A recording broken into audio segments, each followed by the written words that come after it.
you've thought of everything for Easter, right? The baskets, the outfits, the food. But what about that finishing touch of a centerpiece? Well, my first guest says nothing says Easter like a table bursting with beautiful blooms. Spring flowers are the perfect addition to any Easter celebration, and florist Katie Neilson of Stay In Bloom Florals is here to share 4 sweet and simple ways to add flowers to your Easter tablescape. Welcome back. Yeah, thanks you. Thanks for making it smell so amazing in here. Isn't it amazing? Yes. I mean, spring's got to be one of the best times to be a florist. What do you love about all the spring blooms? Well, I love after a cold, brown, dark winter, having those blooms coming out from the ground and being such vibrant colors, and the smells are so amazing.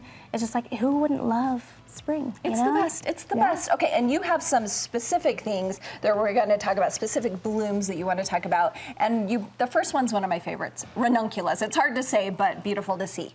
Yes, okay. So ranunculus right here, they are flowers that are actually not grown in Utah. They are, they're not as hardy in the winter as some of our other flowers that I brought here.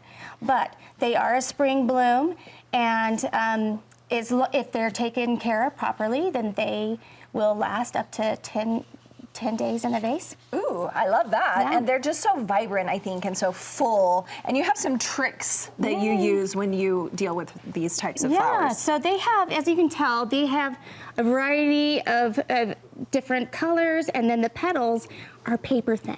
And so they also have this kind of heavy head. So what we like to do with ranunculus is we like to wire them, and I've actually brought a couple. Okay, we're gonna try it? Yes, we're gonna try it. I'm excited. So, now, here's You're gonna your get wire like this. here. We've cut it on the diagonal, I see. Yeah. Okay. Right, and then in your left hand, you're gonna hold the bloom underneath. Oh, under this way. Okay. Yeah. Okay, and then you're gonna take the wire and put it in through the middle and go very slow, because if you start to fill the wire, then it's not going down the stem. So I'm going right in that center. And you wanna hold it kind of closer to the, Oh, okay. right there, yeah. Ooh, this is kind of tricky. Yeah, and you wanna try and keep the wire straight, You're okay? doing it totally by feel, just making sure it doesn't come out the side. And once you feel it starting to go, do you feel it going down? I do a little bit. I did accidentally puncture the side already, but I'm trying to get it back to the middle. Yeah, well, I mean, it takes practice, of course. Yeah, but then once you start feeling it go down, it starts it goes going down a pretty little easy. easier, yep. And this just helps them stay up so it's not bending yeah, that because stem. the head, it seems to lean over because it's so heavy. Now, the other thing about ranunculus is they, if you put them in water and it's more than like a 2 inches to 3 inches deep, they tend to tip their heads a lot more too, because they are drowning. Oh, so less So they water. drown themselves, so less water with ranunculus. Okay, so what if you do puncture the side like I did? Is all ruined? Okay, pull it back up. No, I got it back in. Oh, I got it. Okay, keep holding it there and kind of push it down a little bit more. Okay. But you can see what I did is I just clipped the ranunculus, clipped the wire off, and I'm pushing it down in a little bit.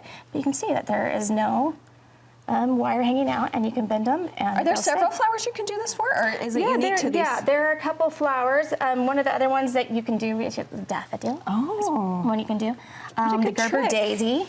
So anything that kind of has that heavier head. Yes, and then also kind of a little bit of a thicker stem. Okay, I was not perfect at that, but I tried it, and I think with That was good, practice you yeah. could get better. Yes, okay, absolutely. What's next? Okay, these are hyacinths, Oh, and beautiful. hyacinths are grown in Utah, and they, they're a bulb plant, and we just love the hyacinths because of the smell. I They're can so smell amazing. from here. And I want to show you this. They kind of have, they have a lot of leaves whenever you first cut them, and so these leaves cause bacteria, and so you want to pull off the leaves as much as possible. But the thing with hyacinths also is that you want to make sure that you're changing out the water because of that bacteria every 1 to 2 days. I got this tip from a different florist, and I finally am doing it, and it does make a difference. It totally makes a difference, and with all the flowers, you should actually be changing out the water every couple days, and they'll last so much longer. Okay, daffodils are a staple, and for me, I love them because deer don't eat them, and they're so beautiful, and they come pretty early in the season. Yes, they do. And you can see they come in a variety of colors and different sizes.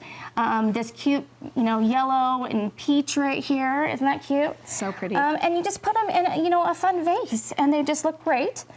The thing about daffodils that you need to know is they don't play well with other flowers. Oh.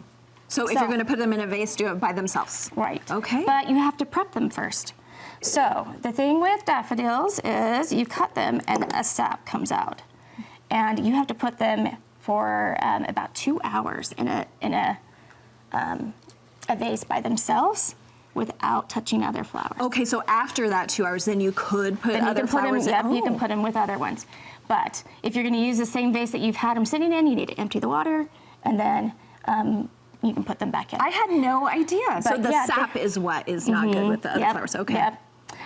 They cause a lot of bacteria to grow, and it makes the flowers not last as long. Okay, well, so amazing. And we're talking showstoppers now. I mean, Easter, and this centerpiece is it just screams spring. I think it's so fresh, it's so beautiful. How can you help us do something like this? I mean, you're the professional, but if we're trying it this is probably not one that you can do yourself. No, this is our Easter centerpiece, and we have that on our website right now as a pre-order.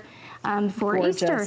Yeah, the thing about this that we like to do with our centerpieces is we like to have an asymmetrical look, so it's a little bit more of a modern look.